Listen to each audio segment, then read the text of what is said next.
Kids say the funniest things. I was just at a home store looking at new bed sheets because, I'm an adult. As I was walking down one of the aisles, there was a mum on the phone drinking coffee. Now, some people like to talk with their hands, and as she was making hand gestures, she spilt the coffee on her son, who was wearing a perfectly white hoodie. This child was about 4 years old, but I swear to God he had the presence of a 90-year-old man. He simply swiveled his head, looked at his mother and said, "Wow, mother, this is an inconvenience I could have done without today. You've ruined it.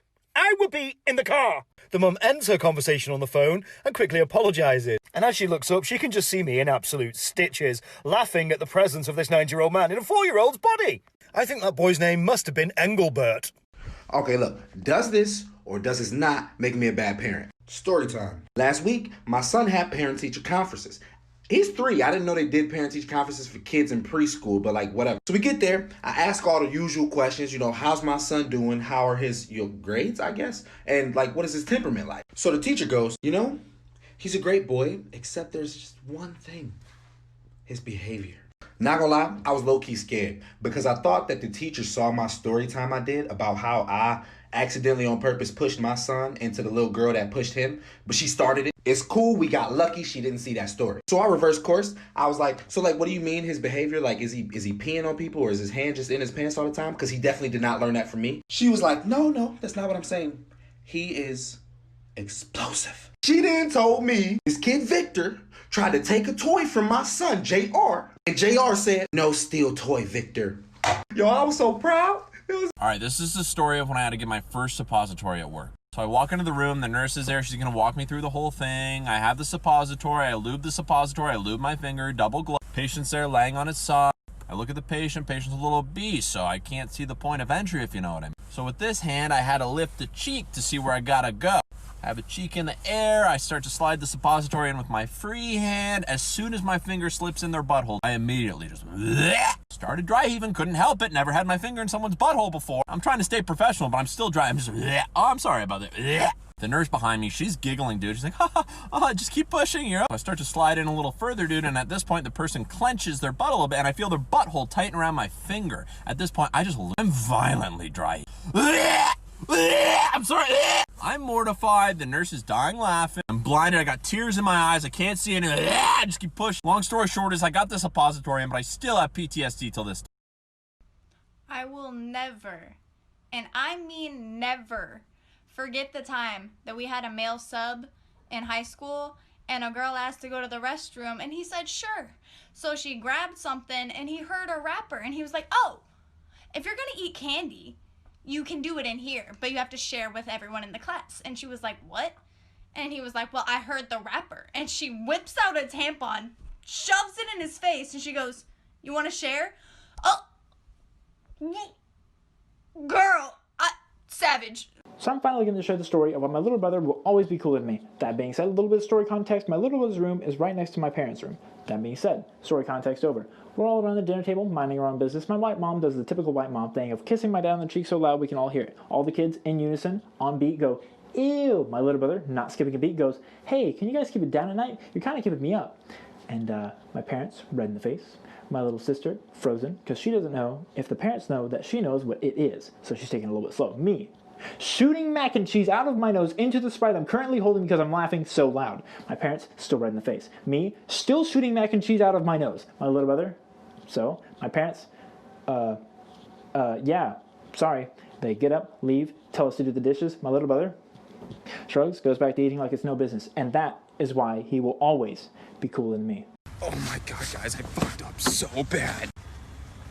So I just spent 6 freaking hours inside of this hospital, and boy do I have a story time for you guys. Some of you guys may be wondering, Anthony, why the hell are you wearing a hazmat suit? That is because the coronavirus is in my city, and I saw this article yesterday saying that toilet paper was the next thing to sell at a grocery store, so I thought it'd be smart to go buy toilet paper today. I just decided to wear the hazmat suit as a precaution to not try to get sick, smart people shit. And boy was that a terrible idea! Because while shopping for my toilet paper and sesame seed oil, security boy from the grocery store started chasing me, and I ran back out to my car in fear that he was trying to infect me. And right after the first clip, a policeman decided to stop me, thinking I had the virus as well. 5 minutes later, I'm in an ambulance on the way to the hospital to get quarantined. I was in St. Luke's Hospital for 6.5 hours before they realized I did not have the virus, and indeed, I was just trying to protect myself as a citizen.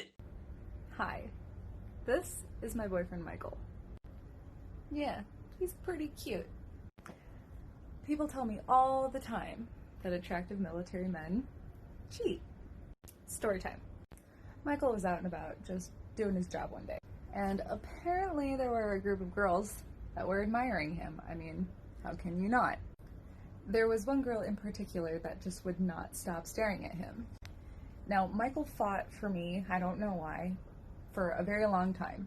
Like, would not leave me alone. So when he told me about this situation, I wasn't worried about what he did. I was like, oh, okay, so what did they do?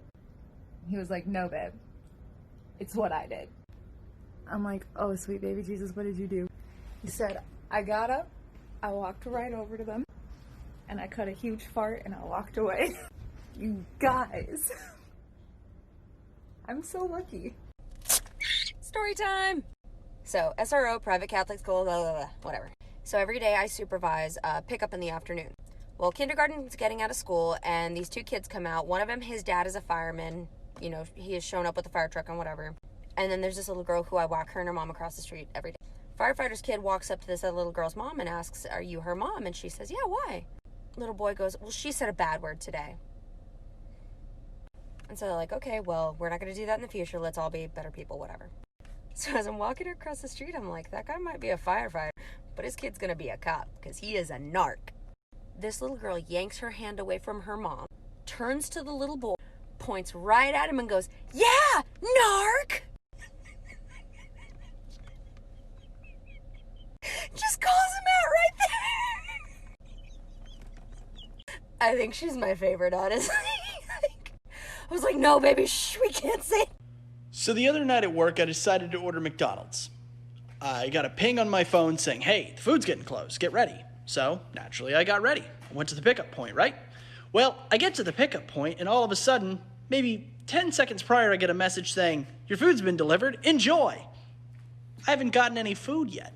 So I called the delivery guy, said, hey, bud, saying the food's been delivered, but I don't got any food. The guy goes, well, I handed it to someone. I said, oh, well, were they wearing a mall security uniform? Because it says to deliver to the mall security guy. He then responds with, fuck. I said, it's fine. I said, I'll go take care of it. So I go out to the pickup point, and there's a woman sitting on a bench, absolutely fucking destroying the food that I just bought. I ask her, hey, ma'am, is that your food by chance? She goes, yeah. I said, well, that's crazy, because that name on the bag, that's my fucking name. This is probably the funniest story I have, and I'm going to tell it because I think it's hilarious. So while my hair was growing out, I used to wear wigs. A lot, quite often, because I didn't like having short hair. And one day, I matched with this guy on Tinder, and I decided that I was going to wear a wig because I just felt prettier in it. Just for reference, this was the wig I was wearing. This wasn't the day I was wearing it. Okay, so we started making out in his car, right? And I had my wig on. I had it glued down. And I thought it was secure. You can probably see where this is going. But he decides he's going to grab onto my hair. And he pulled so hard, he ripped that damn wig off my head, glue and everything, and that shit hurt. But I was in so much shock. I looked at this boy, and I said, I'm Hannah Montana. So I had a customer, and this man says, hey, just do everything you need to do on the outside, I'll do the wiring on the inside. And I was like, all right, cool. He says, yeah, me and my wife are working from home, and our kids are doing their school from home. We just don't want to add any outside sources. So that's fine. I tell him everything's been done, and he goes, oh, it's still not working on the inside. I said, yeah, because wiring on the inside needs to be done. This man went from, I need to protect my family, to I need my Netflix show right now, real quick.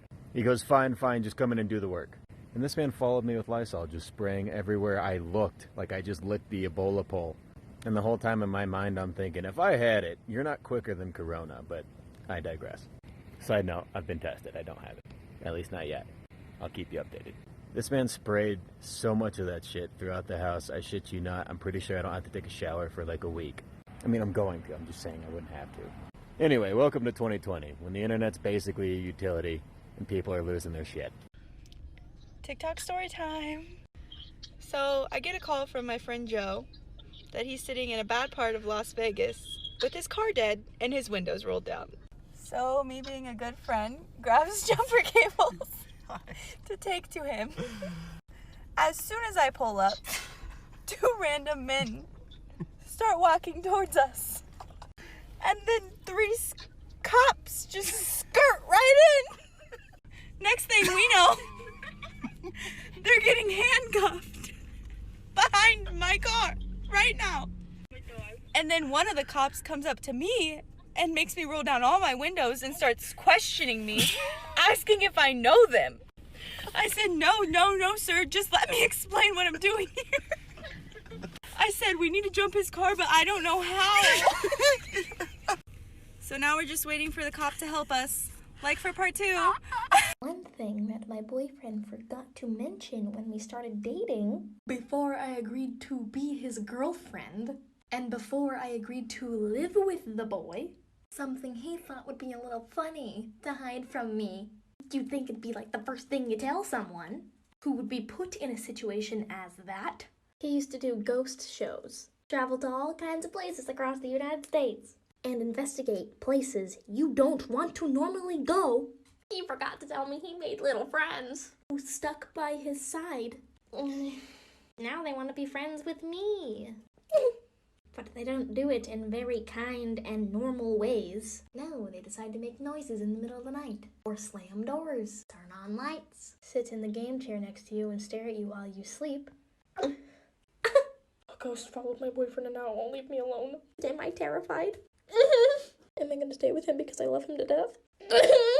So I have the craziest story. I bought my first home in July. I had a patio space. I was so excited to put my twinkly lights up. I'm one of those girls that really enjoys a good twinkle light. I string those babies up and of course they come crumbling down because my neighbor did not like that. The next day my boyfriend is outside grilling. She comes over yelling at him. Why were the lights on at 3 a.m? I don't know. What's it to you what time I'm sleeping? We come inside after her yelling at us and we hear her. She has a hammer hammering at my property trying to get these things down. So I go outside and I'm like, excuse me, please don't touch my property. Your property is your mouth. Why don't you think of others? She did not like that. The following day, she decided to watch me all day long. I had seen this previously, like I had noticed her watching me occasionally, but she stood out there at the fence watching me the entire day. I got very uncomfortable. I went back outside to say something. Do you need anything? Why are you talking to me?